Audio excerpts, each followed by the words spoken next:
Jalqaba mucayyoo afaan Amaariffaa hojjedhu akkasii afaan Amaariffaan jaaladha Oromiffaa maal jettee nu cinqaa turte baay'een keessa maa bilookiin gootu jettanii bilookii go'ee jira. Maaliif warreen tokko yeroo akkasii bilookii isin goomu akka hin aarre keessaanillee uftanii maa bilookii na goote maalidha jettanii nuti afaan keenya guddifachuu barbaanna. Afaan namaatiin taasumaa guddachuu hin barbaannu. Nutuu miidiyaa meeqa namni nu hawwa waan ta'eef afaan namaan guddachuu hin barbaannu jechuudha. Kanaafuu nama lamamoo akkam bilookii godhe sababiin isaa baay'een keessanillee bilookii godhi jettanii bilookii godhee jira. Hin dagannee akkam jirtu hordoftootaa fi kabajamtoota kiyyaa ani jira galata rabbii isinillee baga jiraattanii seenaa guyyaa har'aa baay'ee nama gaddisiisa. Sin gaddisiisus seenaa kana namoonni baay'een irraa barattu yaada keessanillee sirriitti qoodaa fi viidiyoon namoota baay'ee bira ga'ee akka ishee fayyaduuf namni akka yaada qooduufiif laayikii gochuu hin dagatina yoo viidiyoon isinitti tole. Seenaa obboleettii keenya akkuma nama kamii hojjetachuuf biyya bahee maadaamiin koo nama sagaagalummaan ejjummaan nama qaama ofii gurguratee jiraatu waan ta'eef yeroo muraasa booda naanis maadaamiin koo bakka hin ciisutti albee fiddee na doorsistee waan kana yoo goote malee qarshii isiin kennu jechuun silkii ani biyyaa fidadhee dhufe narraa fuutee inumaa maatii kiyya torbee kiyyatti al takkaa dubbisuu qofaa kanaa achi inumaa yeroon daawwalu na bira teessee sagalee koo waraabaa namatti maal jettee ijoolleemti afaan oromoo dubbattu ollaa mana sanaa waan jirtu isheetti geessitee harroo maal odeessitee maatii isheetti maal jettee eenyuuf daawwalte jechuun siqaayii yookaas rakkoo cimaa keessa nagashitus garuu yeroo muraasa booda mana sanaa baduufis silkii of harkaa waan hin qabaanneef baay'ee waan na daratteef maadaamiin koo ijoollee dhiiraa hin qabdu ijoollee shamara lamaa fi haadha ofii waliin waan galtuuf haa ta'u malee isheen mana keessa galuu miti torbeetti al takkaa yoo mana dhufteeyyuu hin tolteetii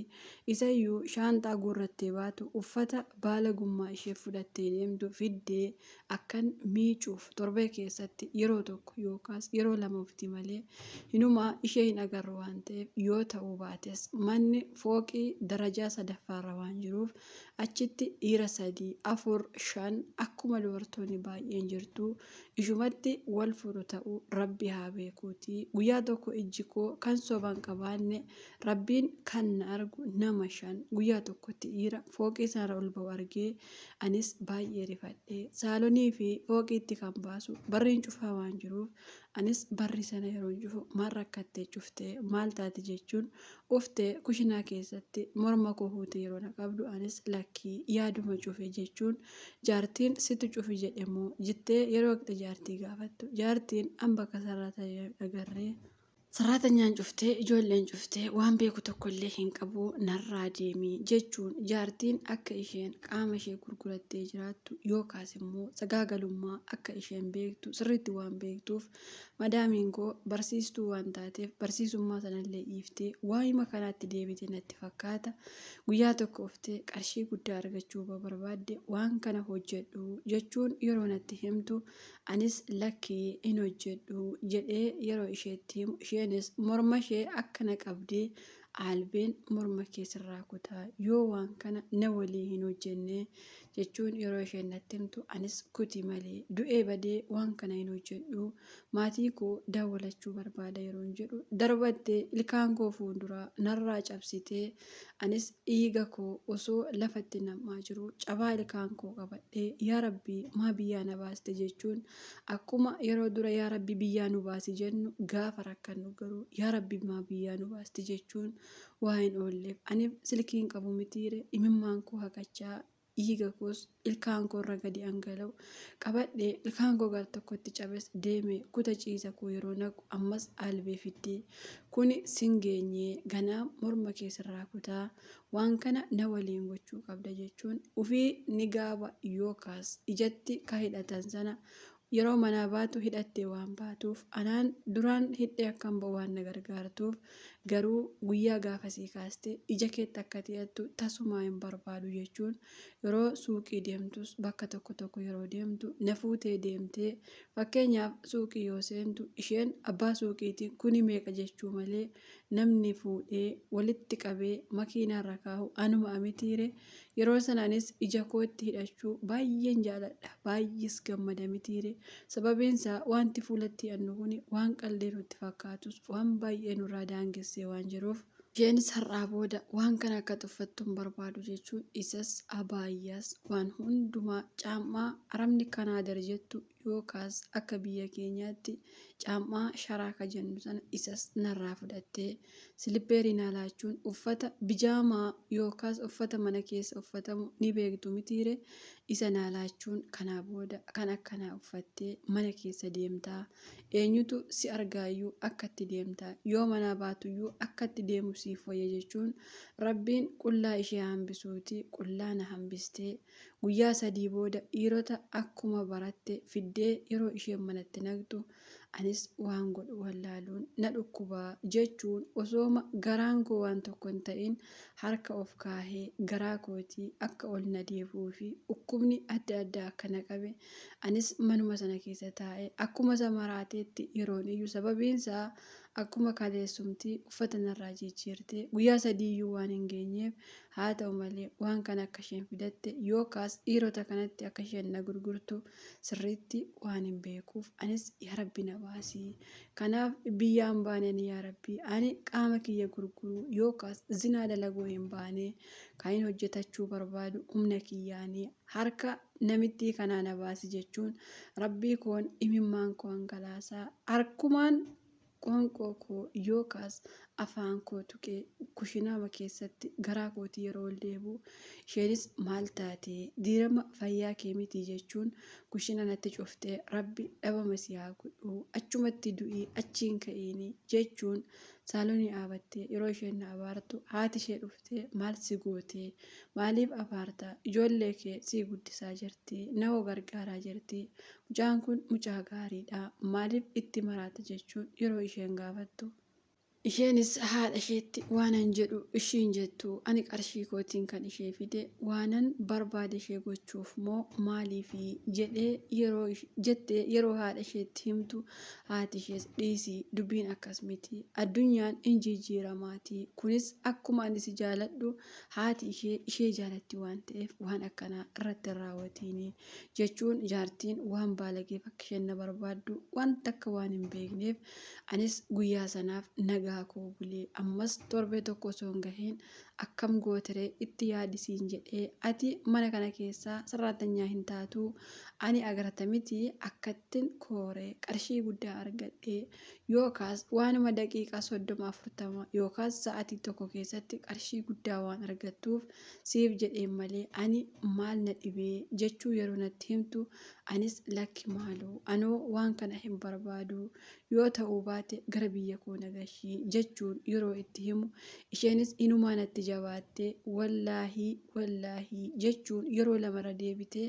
akkuma isa nama waa rabbii beekuutti lubbuu kee si keessaa baasa jechuun yeroo isheen natti kakattu anis wallaahi rabbii tokko shahaadaa qabbee waan jiruuf lubbuun koo karaa kanaa yoo baate azaaba yookaas jannata yoon gales homaa rakkoon qabuuti atis wallaahi jettee ati rabbiin maal beektaa miti ani garuu akka amantaa kootti rabbitti sii kakadhaa quraana fidiitii nin sii kakadhaa lubbuu kiyya kuttee baasta malee waan kanatti hin galu jechuun qaama kiyya waan na hadoochen beekuuti sirriitti yeroon isheef kakadhu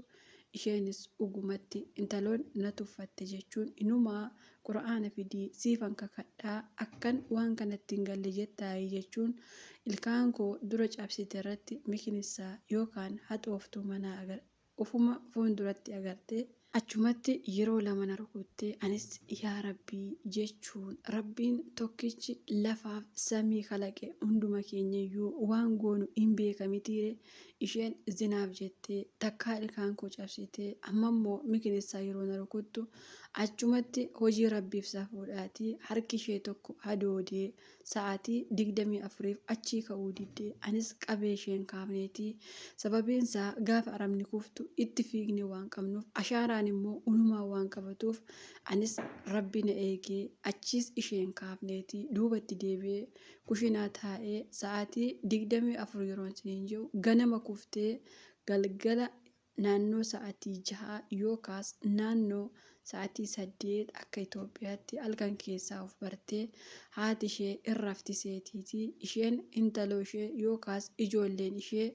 waluma bakkuma isheen ciiftu sanaa gototanii kuta ishee waan geessaniiraniif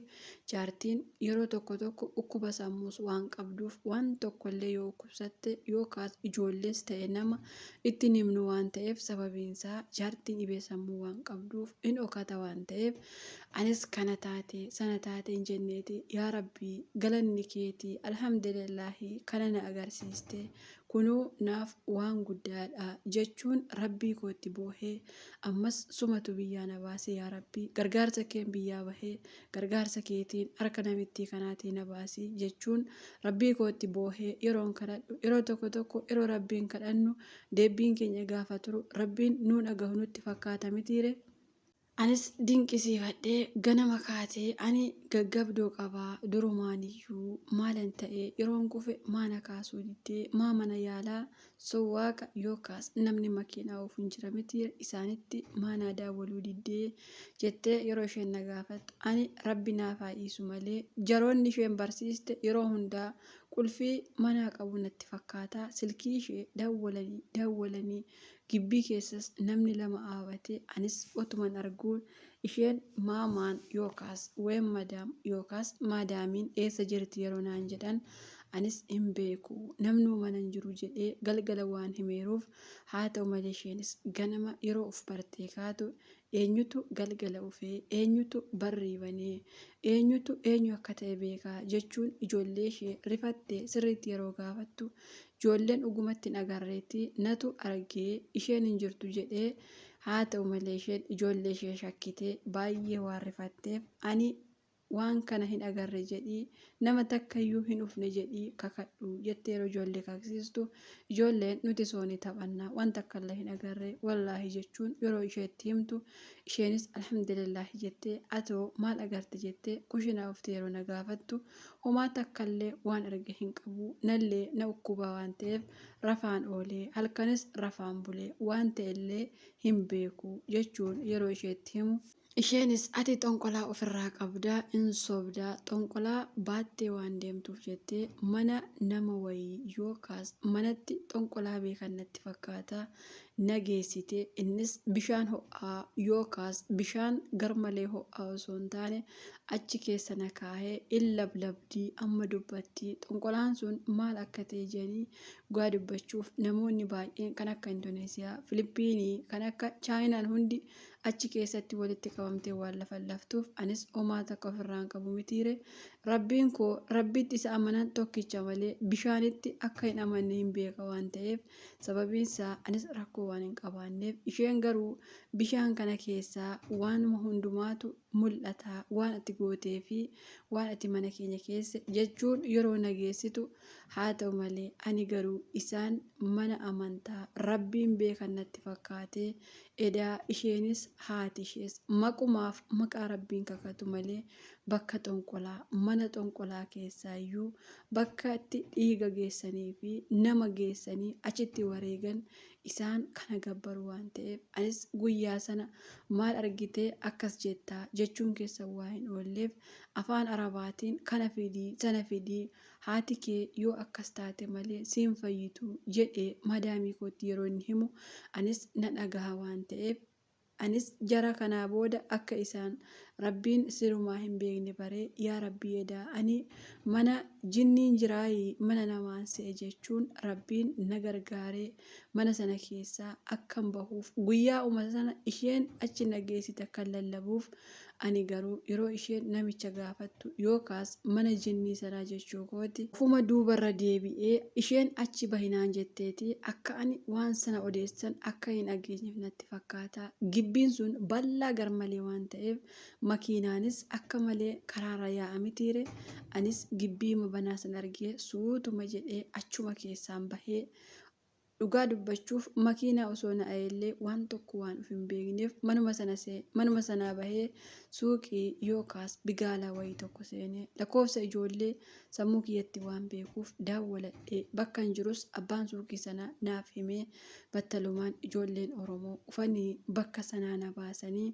anis mana hojii galuu osoo hin taane biyya koo galuu sababiinsaa maal keessa akkan turee fi maal akkan ta'e akkamittis ilkaan koo akka dhabe hundumaa waan hin beekuuf ijoollee baay'een hojii kee hojjetadhu maaliif biyya galtaa jedhanii yeroo na kadhatan anis biyya galuun barbaada jechuun gara biyya koo galee ammas deebi'ee biyyuma arabaa hojjetachaa waan hin jiruuf galata rabbii mana nama sirriitti nama kabajuu fi nama amantaa isaa beeku rabbiin na gahee amma ergi deebi'ee waggaa 3 fixee haa ta'u malee namittiin ergi mana isheetti galee sammuun koo yeroo tokko waa dagachuu namallee jibbuu fakkeenyaaf kan akka gaa'ela ijaarachuu abbaa manaa godhachuu ijoollee horachuu waan kana yoo namatti dubbatu baay'ee tokkoof waan na jibbisiisuuf sababiinsaa rakkoon ani qabu achitti isaan diina gabbaraa waan turaniif guyyaa ilkaan koo narraa cabe suni ani akka ammaa kanaa sirriitti hin beeku malee dhiigni kee xaawula irratti haa hangala'u naan jechuun dhiiga koo sirriitti xaawula irratti qeensaa yookaas akka jigu gochaa waan turteef ani amma isumayyuu maal goote jechuun reefu waan naa galaa dhufeef. Yoo ta'es sammuun koo yeroo tokko akka malee yoo na dagates galanni kan rabbiitii mana sanaa kan hin bahe jechuun halkaniif guyyaa hamma har'aatti illee seenaan koo kun waggaa 4 oli waan ta'eef garuu mucayyoo eengadda maadaamiin koo akkasitti ilma waliin walii galtee turbummaa koo fudhattee yookaas kalee koo fudhachuuf kaanaan jalaa badee jechuun anis seenaa kana maaliif isiniin qooduu jechuun isiniif qoodeetii bakka hin balleessitti yoo jiraate dogoggora koof dhiifamaa isiniin jechaa badii koos natti himaa galatoomaa jetti obboleettiin keenya.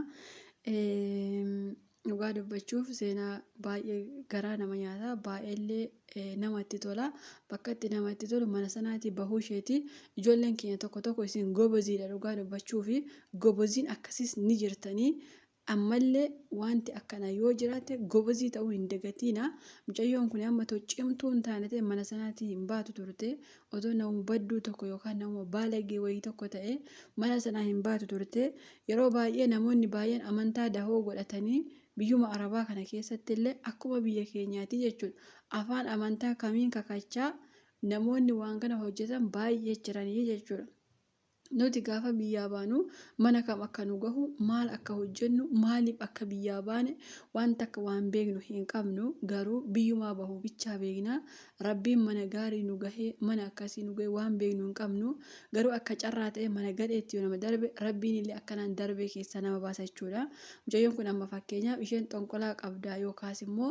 maaliif hin kufee maaliif hin gaggabee si xonqolaa qaba malee jechuun rabbiin illee harka ishee qabee ishee kuffisee yeroo isheen rukutte haa ta'u malee isheen immoo achi geessitee xonqolaa irraa baasisuuf yookaas akka mucayyoon lallabdu geessisuuf garuu wanta guyyaa lubbuu mucayyoo kanaa achiitii rabbiin baasedha jechuudha. Sababiin isaa namoonni tokko qarshiitti nama jijjiiratanii waan akkanaa hojjedhu na waliin zinaa hojjedhu ani akkasii sana jedhanii waan kana gurgurachuu waan danda'aniif garuu ijoolleen baay'een dhugaa dubbachuuf baay'ee isin dinqisiifadha. Sababiin isaa waan namni gochuu hin dandeenye namoonni godhan ni jiranii jechuun ofitti amanamummaa yoo qabaatte kam jalaayyuu bahuu dandeessa jechuudha. Tokkoffaa amantii ofiitti jabaachuudha. Sababiin isaa biyya kana keessattis ta'e biyya ofiitti amantaa ofiitti yoo jabaatan waan hundumaafiyyuu gaariidha. Rabbiin bakka hundumaatti hamaa jalaa akkatti nu baasuu danda'a jechuudha. Mucayyoon kun dhugaa dubbachuuf seenaa ijoolleen hamma kanatti argaa turan keessaa kan akka mucayyoo kanaa fi kan akka mucayyoo eengaddaa waa'ee kalee dubbattee na dhibe hin jiru. Sababiin isaa ciminnatti isaan qaban waa hedduu irraa baradhe dhugaa rabbii ciminnatti sirriitti qabanii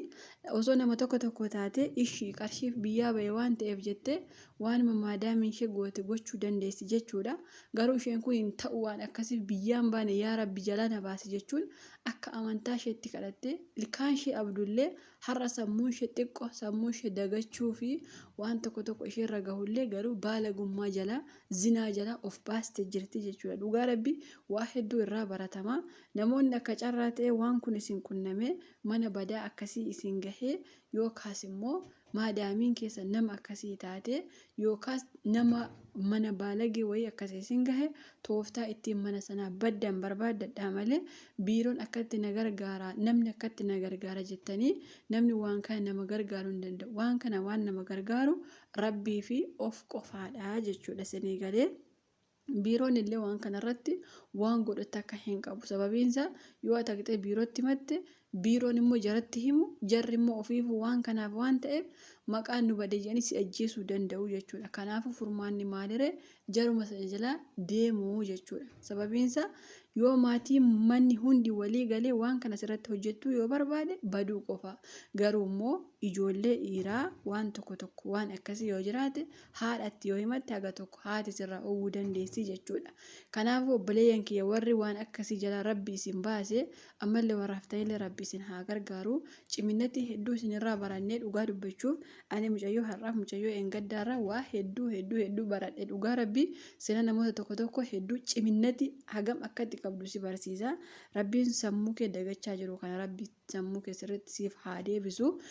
Rabbiin achii si baase sammuu kee illee siif deebisuu hin dadhabu. Sinillee akka amantaa keessanitti kadhaa fi dhugaa dubbachuuf mataa kiyya baay'ee dagadhaa waan kaa'ellee yaada dhirgisiitii ilkaan kiyyallee abee jira jettee jirti. Akka amantaa keessanitti kadhachuu fi hin dagatiina bakka dogoggorri jiraatetti dhiifamaa isiniin jecha aga sagantaa biraa walitti deebi'u turte.